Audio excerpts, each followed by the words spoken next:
All right, so we're dealing with a Kenmore dryer that when you press the start button, it does absolutely nothing. We'll turn it to a cycle, try to press the start button, no noises, nothing is happening at all, right? And before we get into it real quick, I just want to let you know that even though this machine right here says that it's a Kenmore, it's actually made by Whirlpool.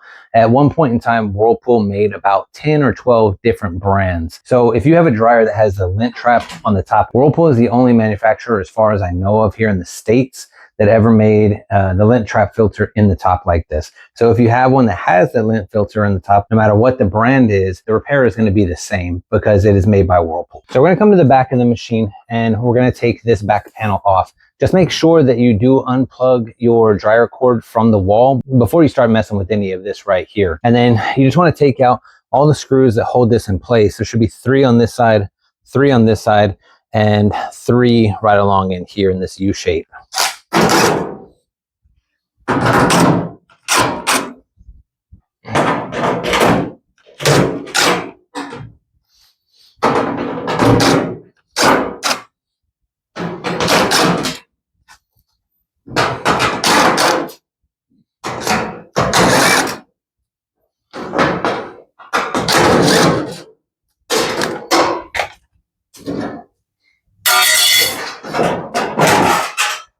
And this is what the back of your machine looks like with it opened up. And what we're going to be looking for is this fuse right here. This is called a thermal fuse. And so here's a closer look at it. It's got these 2 blue wires that run to it, and it's got 1 screw that holds it in place. So what we want to do is we want to test this for continuity. You want to get yourself a multimeter. If you don't have one, you can get them on Amazon. I'll put a link in the description. And I'm going to just turn it to the continuity testing, which is going to be this setting right here. And so when I touch my 2 probes together like this, it should make a noise to tell me if there's continuity. Go ahead and disconnect the 2 wires. And then you want to put one of the probes on one of these little legs of the fuse and the other probe on the other one. If it's good, it should make the noise. And this one isn't. So see, when I touch these together, continuity, the noise that it should be making, and when I'm touching these 2 right here, there's no noise. So that means that this fuse is bad and it needs to be replaced.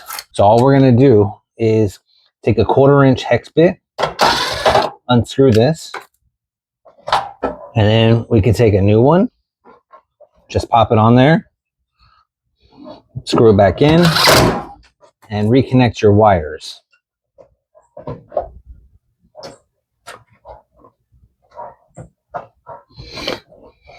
And when I test this one, this is a good one.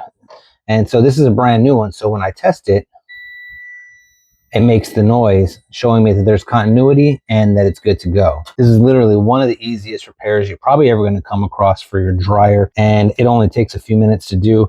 These fuses, you can get them for just a couple of bucks on Amazon. I'll put a link for one in the description as well. So fixing this though is only half the problem. The other half is understanding why it tripped in the first place. The most common reason that this fuse will trip is because you have a restriction of airflow somewhere along the way. Now, in most cases, it's going to be because the vent inside your wall is clogged. It's really simple. The air that flows out of your machine takes the moisture with it.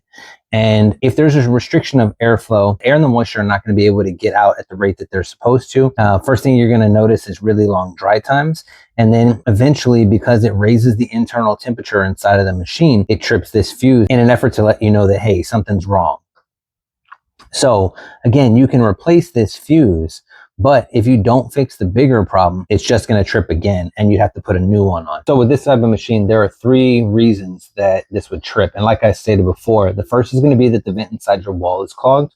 The second is going to be that the vent hose going from your machine to your wall is either clogged or smashed. Or third, this canister right here that houses the lint filter is clogged up. So if you're going to do this repair and get down here and replace this fuse, I would definitely recommend going ahead and opening this up and just checking to make sure that it's not clogged. So to do that, what we want to do is come back to the top and take your lint filter out. And then you want to remove these 2 screws right here.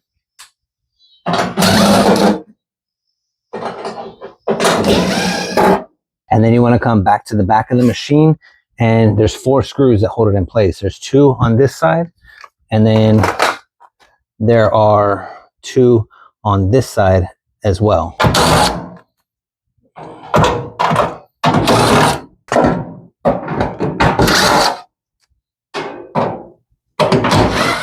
Once you've got all those screws out, all you have to do is just grab this and pull it towards you and out. And this is what the inside of it looks like. And you can very clearly see that on this one, there is a lot of lint buildup, especially down here. And this is the part that's important, because when you flip this around, this sits right in front of the fan. The air is coming in through this grate right here, and then it goes down into the fan, and then the fan blows it out the back.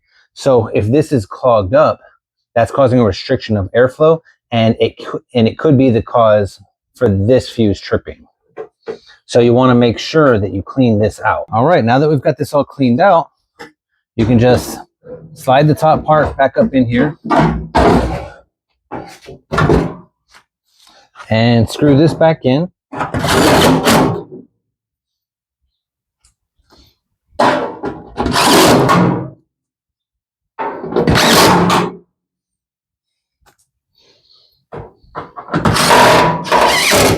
And we'll plug it back in, and now we'll try to start it.